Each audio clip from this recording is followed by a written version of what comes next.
और फिर जब डीप इंटेरोगेशन किया तो पता चला कि जो इसका प्रमुख साजिश करता है एक चंदन कुमार नाम का व्यक्ति है। चंदन कुमार भी शिक्षक है। तो उसके बाद जो चंदन ने अपने जो बाकी सहयोगी उनसे कांटेक्ट किया। इन लोगों ने OLX के माध्यम से पहले रूम सेट करवाया शिवम से। तो जैसे ही वो घर में घुसा, जो शिवम का घर है, उसके दादाजी का घर है, तो तुरंत उसको इन लोगों ने कैप्चर कर लिया, बांध दिया और उसको बाथरूम में बंद कर दिया। और उसी के बाद उसी का ही स्कूटी लेके ये लोग निकल गए। उसी के फ़ोन से इन्होंने रैंसम मांगना शुरू किया उसके पिताजी से।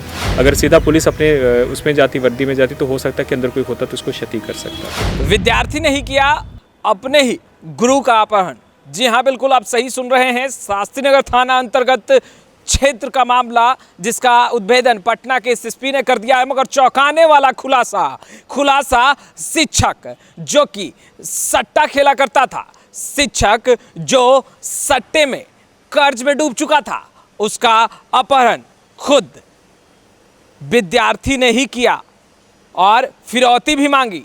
पूरा मामला का उद्भेदन करने के लिए DSP को अपना रूप बदलना पड़ा। किस तरीके से पूरे घटनाक्रम को अंजाम दिया गया, कौन कौन लोग शामिल थे और मास्टरमाइंड शुभम जो कि अंकित नाम के शिक्षक का विद्यार्थी रहा, किस तरीके से पूरे घटनाक्रम को शुभम अंजाम देता है और साथ कौन देते हैं, तमाम चीजें पटना के SSP मनवजीत सिंह ढिल्लो बता रहे हैं। जरा आप वो सुनिए चौंकाने वाला खुलासा कि आखिर अंकित जो पेशे से शिक्षक है मगर सट्टे में कर्ज में इतना डूब गया कि ना जाने कितने दुश्मन अंकित के लिए सामने खड़े हो गए। जरा सुनिए SSP पटना का बाइट।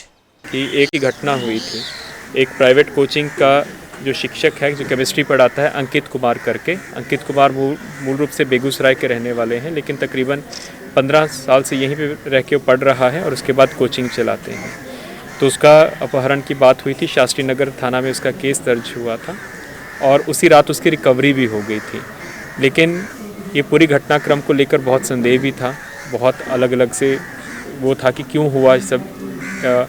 और अंकित कुमार भी बहुत ज़्यादा सहयोग नहीं कर रहे थे कि इसके पीछे कारण क्या था, क्योंकि ये इम्पॉर्टेंट इसमें रैंसम की भी बात थी, पैसा भी मांगा गया। तो उसके पिताजी को फ़ोन करके उसी के ही फ़ोन से, जो अंकित कुमार अपहरित था, उसी के फ़ोन से तो पहले 6 लाख का डिमांड हुआ और उसके बाद कम होते होते 2 लाख तक डिमांड किया गया था। और इसकी तो जो रिकवरी थी वो तो 12 घंटे में ही कर ली गई थी। और उसके बाद फिर हम लोगों ने special team city SP central साहब के नेतृत्व में इसका गठन किया, जिसमें STP सचिवालय, STP law and order, SHO Shastrinagar, SHO Pataliputra, SIO dial 100 का टीम हमारे पास था। तो जब हम लोगों ने इनका सारा एनालिसिस किया, मूवमेंट का, आसपास के CCTV फुटेज वगैरह को देखा और फिर जब डीप इंटेरोगेशन किया तो पता चला कि जो इसका प्रमुख साजिश करता है एक चंदन कुमार नाम का व्यक्ति है। चंदन कुमार भी शिक्षक है। चंदन कुमार और अंकित पहले दोनों मिलके कोचिंग चलाते थे, प्रियादर्शिनी कोचिंग करके कोचिंग चलाते थे। इसी के बीच में दोनों ने अपना अपना पैसा लगाया था। चंदन कुमार जो कि मूल रूप से गया का रहने वाला है, टनकुप्पा का, वहाँ से उसने अपना ज़मीन बेच के इसमें पैसा लगाया था कोचिंग वाले को, और इसने भी कुछ अपना पैसा लगाया था। लेकिन उसके बाद दोनों में अनबन हो गया। ये जो अंकित कुमार है, पता चला कि सट्टेबाजी का काम भी करता था, उसमें भी इसका काफ़ी लॉस हुआ, पैसे का लॉस हुआ। और ये बाद में जो इसने प्रॉमिस किया था कि हम लोग पार्टनरशिप में जितना पैसा इसको देना था रेंट के लिए और बाकी खर्चों के लिए कोचिंग इंस्टीट्यूट के, तो ये नहीं दे पा रहा था, जिसके कारण उसका तकरीबन 5 लाख रुपया फंसा हुआ था चंदन कुमार का। बार बार वो इसको अनुरोध कर रहा था देने के लिए, तो ये नहीं देता था उसको। इसी में ही इसने अपने जो एक्स स्टूडेंट, इसमें एक लड़का पकड़ा गया है शिवम कुमार करके, जो कि इन दोनों का स्टूडेंट रहा हुआ है, अंकित कुमार का भी और चंदन कुमार का भी। तो इन लोगों ने उसको सेट किया और चंदन कुमार ने 2 और अपने परिचित हैं सेट किया। एक का नाम मनीष है और एक का नाम दिवाकर है और एक का नाम नीतीश है। तो इन लोगों ने प्लान बनाया कि शिवम का जो घर है, उसी के घर से अपहृता की बरामदगी हुई थी। उसके घर में वो मूल रूप से उसके पिता की डेथ हो गई है, तो अपने ननिहाल में रहता है, और जो उसका पैतृक घर उसमें सिर्फ उसके दादाजी रहते हैं फर्स्ट फ्लोर में, कि वो हम लोग घर सेट कर लेंगे, उसको जितना दिन भी रखना होगा, कोई भी आने, रेजिडेंशियल एरिया है, कोई भी शक नहीं करेगा। तो उसके बाद जो चंदन ने अपने जो बाकी सहयोगी उनसे कांटेक्ट किया। इन लोगों ने OLX के माध्यम से पहले रूम सेट करवाया शिवम से, और उसके बाद जब ये चिन्हित हो गया कि उसको रखना कहाँ पे है, तो इन्होंने इसको बार बार फ़ोन किया कि हम लोग कोचिंग लेना चाहते हैं केमिस्ट्री की, तो आप हम लोगों को घर पर आके पढ़ा दीजिए। इसी में ही जो अंकित कुमार है, वो 5 की रात्रि को अपनी स्कूटी से उनके घर गया रात के 7:30 बजे उनसे मिलने के लिए, कि स्टूडेंट्स हैं तो मिल लेता हूँ कि वो कितना जो भी आगे कितने स्टूडेंट्स हैं कितना पैसा देंगे।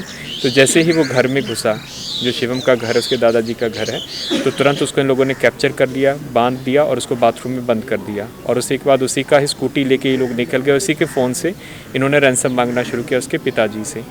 लेकिन उनके पिताजी ने एक अच्छी हम लोगों को क्लू दी कि पहले लोगों ने बोला कि देखो तुम्हारा बेटा बहुत हरामी है और हम लोगों को इतना पैसा फंसा हुआ है। तो जब हम लोगों ने फिर इसका गहन से अनुसंधान किया और इससे पूछा तो पता चला कि इसका कुछ लोगों के साथ विवाद चल रहा है। उसके बाद फिर जो शिवम लड़का है उसका जब हम लोगों ने इंटेरोगेशन किया तो पता चला कि वो इसी का स्टूडेंट रहा हुआ है। तो एक बहुत बड़ा इत्तेफाक था कि जो स्टूडेंट है वो अपने टीचर उसी के घर में कैसे वो बंद हो सकता है। फिर हम लोगों ने शिवम उसका गहन पूछताछ की, बाकियों का पूछताछ किया तो वो टूट गया। तो वहाँ से पता चला कि इसमें जो मेन साजिश करता है चंदन है। चंदन ने ही 2 लड़के, जिसमें एक नीतीश कुमार है जिसके यहाँ से इसका स्कूटी रिकवर हुआ है, और एक मनीष कुमार है। मनीष कुमार मूल रूप से गोड्डा का रहने वाला है, उसकी भी गिरफ्तारी हो गई है, उसको टीम लेके आ रही है। और जो इसका मोबाइल था जिससे रैंसम मांगा जा रहा था, मनीष कुमार के यहाँ से मिल भी गया है। तो इस पूरे प्रकरण में कोई पैसा का एक्सचेंज नहीं हुआ था क्योंकि इसकी रिकवरी हो गई थी 12 घंटों में। तो 4 लोगों की गिरफ्तारी हुई है।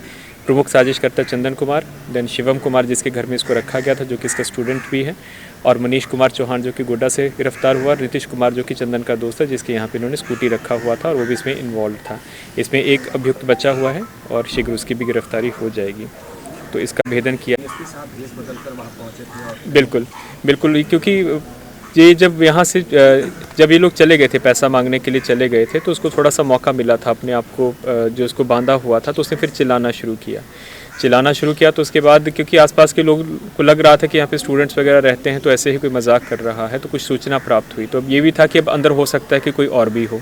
वो इसकी जान का खतरा भी था कि अगर किसी को इसकी सुरक्षा के लिए या इसकी रखवाली के लिए रखा हुआ, उसके ऊपर हथियार हो और चाकू भी था इनके पास, और तो उसके साथ उसकी कोई क्षति भी कर सकते हैं। तो इसलिए बड़े ही एक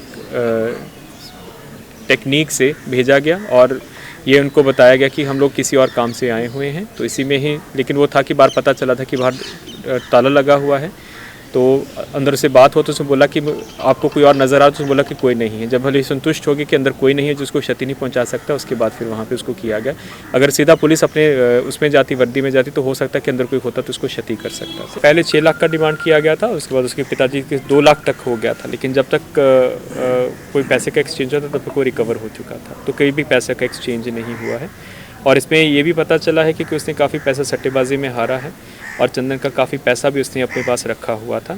तो मेन मामला वही था, साजिश वहीं से मामला कि वो अपने पिता से जो है वो पैसा ठगने के लिए कर रहा है। वो इसलिए था क्योंकि 2012 में एग्जैक्टली सेम हुआ था। इसके बाद इसके साथ ही दूसरी बारी घटना हुई है। पहली बारी घटना में तो उसने खुद स्वीकार किया है कि उस वक्त भी ये सट्टे में पैसा हार गया था, IPL में पैसा लगाता था। अभी भी ये मोबाइल का जो आजकल IPL चलता है उसमें काफ़ी पैसा हार गया था।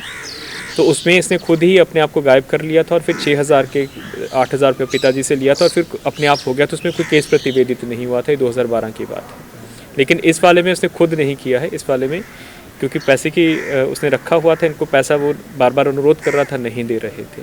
तो इस बारी इन लोगों ने प्रॉपर साजिश करके उसको अपने पास रखा। तो आपने सुना, चंदन और अंकित जो दोनों दोस्त थे और शिक्षक थे, पार्टनरशिप पर कोचिंग का संचालन कर रहे थे, मगर कहीं ना कहीं दोनों में मतभेद हुआ और अंकित और चंदन दोनों अलग हो गए। मगर अंकित जो कि पेशे से शिक्षक थे, सट्टा खेला करते थे और सट्टे में बहुत ज़्यादा कर्ज में डूब गए थे। मास्टरमाइंड चंदन जो कि पेशे से शिक्षक है, उन्होंने प्लान किया और प्लान में शुभम नाम का जो कि विद्यार्थी रह चुका है, अंकित जो कि शिक्षक है, जिसका अपहरण किया गया और इस पूरे प्लान को तैयार किया गया कि कैसे अंकित को किडनैप करना है और फिरौती में कितने रुपए मांगने हैं। मगर पटना पुलिस की सूझबूझ ने अपराधी चंदन और शुभम को धर दबोचा। इसके लिए DSP को अपना रूप भी बदलना पड़ा। जी हाँ, बिल्कुल, आपने बाखूबी तमाम चीज़ें सुनी हैं। पटना के SSP मनवजीत सिंह ढिल्लों ने तमाम चीज़ें काफ़ी खुलकर बताया है। केस का उद्भेदन हो चुका है, अपराधी गिरफ्तार हो चुके हैं और शिक्षक अंकित को कहीं ना कहीं सुरक्षित चंगुल से छुड़ा लिया भी गया है। खैर, लाइव सिटीज़ के साथ बने रहें। अब तक आपने मेरे चैनल को सब्सक्राइब नहीं किया, तुरंत सब्सक्राइब कर ले। कैमरा पर्सन गुड्डू के साथ मैं वसीम, लाइव सिटीज़ पटना।